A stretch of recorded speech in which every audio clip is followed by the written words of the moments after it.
Are here with our Realcom chairman, Joe Rich and Tom Taddeo. Tom is the senior VP of Kimco, and Joe, CIO of Tishman Speyer. We're going to talk a little bit about about the conference itself, and also about CIO 3.0. So, Tom, I'm going to start with you. Actually, I'll start with both of you. What's been the most rewarding part? Obviously, taking on the chairmanship of a conference is an enormously big responsibility. I'm sure it's had its challenges, but what were some of the rewards? What were some of the most rewarding things that you've experienced being one of the co-chairmen of this conference? I'll start. I think the ability to really see change. I've been coming to Realcom for almost 15 years now, and seeing the change, having the ability to affect change and work with Howard and Jim, it has been really, really rewarding. And I think this is the best conference I've been to yet. I mean, this year has been an outstanding year. Everyone is talking about it on the floor. It just feels vibrant and alive. What specifically did you try to do to make sure that that happened? So, Jerry, we really tried to create a sense of community amongst the CIOs and real estate community, technology community, by the way we organize the tracks, the way we organize the events, and you see this conference, the layout of the conference, the way we've arranged it, even downstairs, you see people, everyone's talking, everyone's networking, so I think that's created a very different vibe than we've had in other years.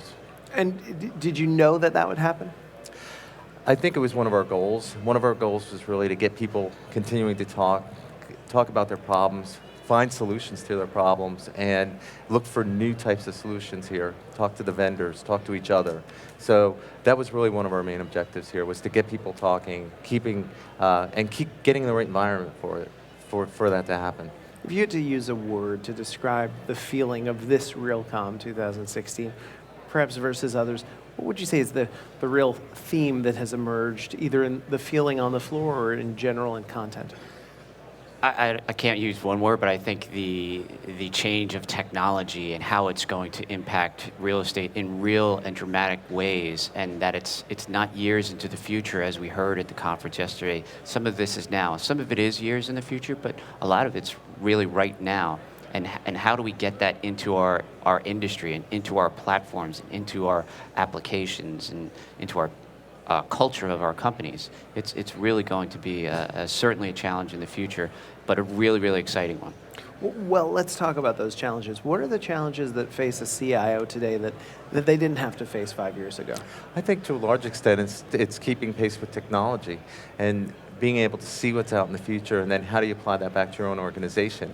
In real estate, it's a slow adoption model to being able to bring on a lot of these new ideas and new technologies. So being able to stay innovative within our own organizations, but also keeping everything running is a delicate balance. Right. But this conference specifically, and I think this year, being in San Jose and having that tech vibe about it and that innovation vibe about it, we really tried to bring a lot of the technology, futuristic technologies to the conference to get people thinking about not just 2 years out, but what's 5, what's 10 years out. And maybe some of these technologies won't apply, but we should be thinking about them because there's certainly parts of it we can use in real estate. Interesting. If you had to stake your bet on one of the things we're looking at today really being a dependable workhorse technology 5 or 10 years in the future, what's your bet on? And Joe, you probably agree with me, but I think the cloud has significant impact in terms of our operating models, as well as how we connect with not only ourselves as real estate companies, but also our customers. So I think the cloud's going to have a profound impact in terms of what we're able to do and how we're able to enable our workforce. How about you? What's your most interesting technology? I would say the most interesting technology that, and the hard thing for me is to try to figure out when, is really going to be machine learning and artificial intelligence, and how that machine learning impacts our businesses, again, and our culture. There's a lot of exciting things that are happening in the space. But the real estate needs large data sets for that to happen. So how that evolves, it's typically in real estate you don't have these large data sets. And there are certain exceptions to that, and that's where it's starting to happen already. For example, in building automation, you're starting to see these large data sets and machine learning already happening there. So that's really exciting. Tishman, obviously quite a force to be reckoned with, but Where are you heading technologically into the future? Well, certainly we are this year. We're racing to the cloud. I think everybody is racing to the cloud. I think I saw that headline in the Wall Street Journal in January. From an application perspective, from an infrastructure perspective, we don't want any applications in-house. We're almost to the point where if there's an in-house application, it's almost a non-starter at this point. Right. Because we've set up our whole infrastructure, our entire team, to really be cloud-first company. Okay, so cloud, but that's everyone's doing that. Everyone's going to be doing that. What's out ahead of that? Well, I think ahead of that, you again start seeing these machine learning, and we start the actual interchange of these cloud providers that we have, and sharing the data and integrating that data and coming up with unique solutions and unique skill sets across the board. What excites you about getting your company to make these changes? What's personally satisfying about you? For me personally, it's really about making a difference in our operations, in our company, making the company more profitable, better, faster, cheaper, providing great experiences for the people, not only our tenants, but the people that work in our buildings. We have 250,000 people around the world that go into our assets every single day. We want them to have great experiences. And I think technology is really going to impact that change. How about you at Kimco? What are you looking to really employ? I think for us, a lot of it is around digitization of our assets. So if you look at our portfolio and the traditional role of IT, a lot of it has been focused back office and enabling our teams. I think for us, it's a shift in a strategy to say, we have a tremendous number of assets. There's ways we can introduce technology, make those assets better, not only for the asset itself, but for our tenants, as well as the shoppers that come to our centers. So this digitization strategy is something that we are very focused on, and it goes well beyond just enabling Wi-Fi at our centers. You're talking about how do you create better information for our tenants? How do you give them better information about traffic flow and around pedestrian flow? And how do you optimize the tenant mix by using different analytics and data sets by doing that? Do you find that it causes tenant retention? Do you actually find that tenants have a real tangible appreciation of these changes that you're making for them? We're in the beginning stages of having these conversations with our tenants, but when we talk to the innovation teams at our tenants, they're looking at it very favorably. They want to know what we're doing. They want to partner with us, and I think that that's a new relationship that's starting to evolve here, is where the landlord, the ones that are taking an interest in technology and making investments in technology at their sites, the tenants are interested in working with us and figuring out how we can share data and how they can operate their assets better. Because there is never-ending thirst for information and data from our tenants. Sure. So to the extent we can add to that set, those are the kinds of things we're looking to do. So what I think is interesting is that every business is a technology business. Real estate's not always the first adopter for technology, but we see technology as really an outside factor changing our business fundamentally, certainly in the case of retail. But also on the office and the industrial side as well. We see 3D printing going to change the industrial warehouses dramatically. We don't know how right now, but certainly as the price of those printers drop and the capabilities become greater, that will have an impact on supply chain.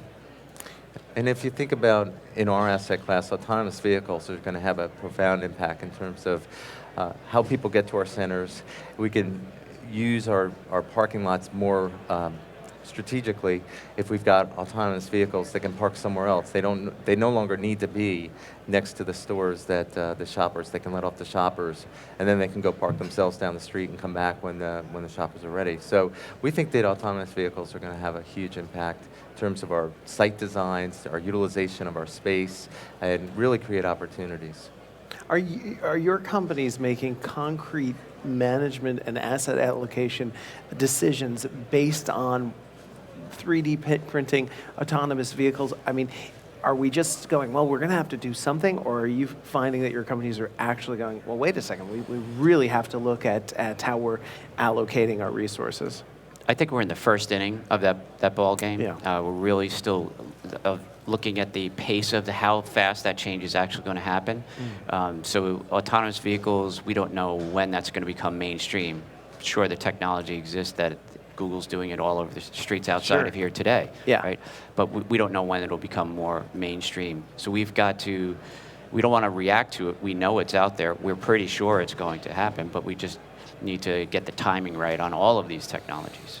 Oh, sorry, go ahead. No, it's okay, Jerry. So, to Joe's point, when you think about our roles as CIOs, it's looking out in the future, seeing these technologies, how they might impact the business, so you can start having these conversations. I mean, no one's thinking about, if you have a lot of autonomous vehicles, how are they going to be charged? So, do real estate companies become electric companies, or do they start to partner with utility companies? Does it become the fourth or fifth utility at our site? We're already doing charging stations, but if you've got half of your parking lot filled with electric vehicles, they've got to get powered up. These are great questions, Right. and I guess it is your job as the CIO to be that predictive analysis that people need. Are there any other, for the people who are watching at home who couldn't be at the CIO roundtable, which you also organized, give us one or two more words. I'll ask for a brief word. Prediction, yes, is a big part of your job. What else do we need to be doing if we're going to be effective CIOs? What are the other things watchwords that people need to be thinking about to do the job as efficiently as possible and effectively? Well, certainly, I think all CIOs need to keep engaging with the business and keep open lines of communication. Certainly, cybersecurity is one we haven't mentioned, but in the CIO roundtable, we had a whole morning talking about it beforehand. It is top of mind of every IT professional around the world. It is not something going away. So that's something everyone should be aware of. Terrific. Ed? And I think that just being able to fail and then start again. So don't be afraid to fail fast, try again. I think Would you agree with that? I would agree, certainly. What I was going to say is it's not something that's common in the real estate industry. It's very common in the tech industry. Right. So we have to marry those two diverging paths. And that's real job of the CIO. Tech culture, real estate Right. culture, and give everyone the chance to make the discoveries we need to make. Right. In our roles previously, you couldn't fail. You couldn't put an ERP system in and have it fail. Right. You could not close your books. But I think as you start to look at these other technologies, you've got to try them. You have to see what will work, what won't work, and then move on. So. Terrific. Guys, thank you so much for Thank you, organizing a great conference and for sharing your insights with us today. Joe Rich, Tom Taddeo, thank Jerry, you very great to much see for you being again. on Thank there. you. You too.